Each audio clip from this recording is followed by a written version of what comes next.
Hi, Greg Russell, NBC Detroit.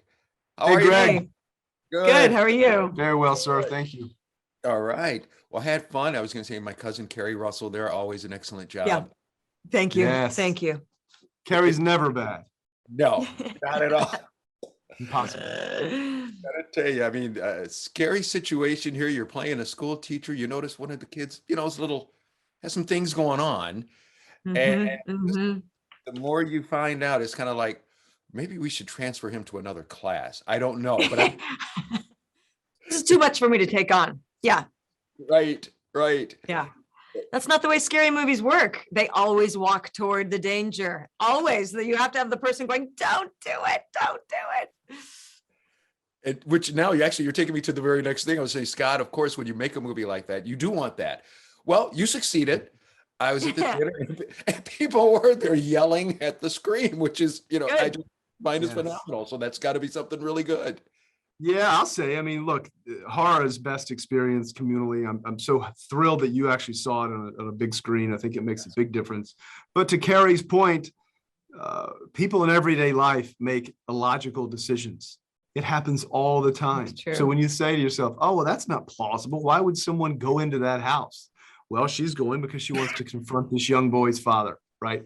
And then you say, well, why does an officer go into a shed? Well, because he heard a noise in there. Why does the other officer go into the shed? Well, because he sees the other officer lying prone. That's what we're trained to do. And for some people, that's illogical. But without that, where's the fun? It's true. No, you're absolutely right. Because it's kind of like, I'm going to go like in that commercial. I'm going to go down to the basement. I'm going to hide behind all these axes. He'll never figure out where I am. Exactly. That's a hilarious commercial, by the way. It I don't really know is. what you're talking about. And then also, Carrie, Oh. you mentioned this a little bit. Another great character in the movie is the small town because small towns are just perfect places for a horror movie, aren't they? They are. I mean, they're sort of desolate. I mean, in ours, especially, it's a sort of this forgotten town and it's experiencing all of these other real scary things like joblessness and, opioid problems. And with all of that and the poverty, and those are the real scary elements to it. I think that's that's the Scott Cooper stamp on this horror movie. It helps ground everything. And, helps you set up the story for it to be believable and there be need and vulnerability in it so that when it gets hectic and scary that you're there and you're already with it.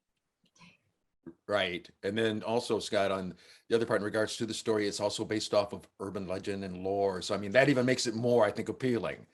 Yeah. Well, it does because these are stories that have been passed down for generations and they still are relevant because they explore the human condition.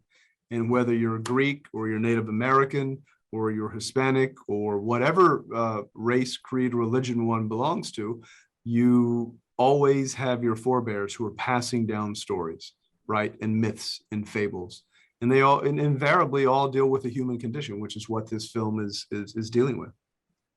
No, that's for sure. So it's a good thing also, it's opening up Halloween weekend. So this is part of the trick or treat. So we're going to make sure that everybody, goes out and sees this, yells at the screen. Also That's right. cheer on my cousin Keri. There you go. That's right. Yes. Yeah. Yeah. Right. But I just want to say thank you both very, very much for the time. Thank you so Thanks, much. Greg. Thanks so much. Yeah, have a good day. You too. You too. Take care.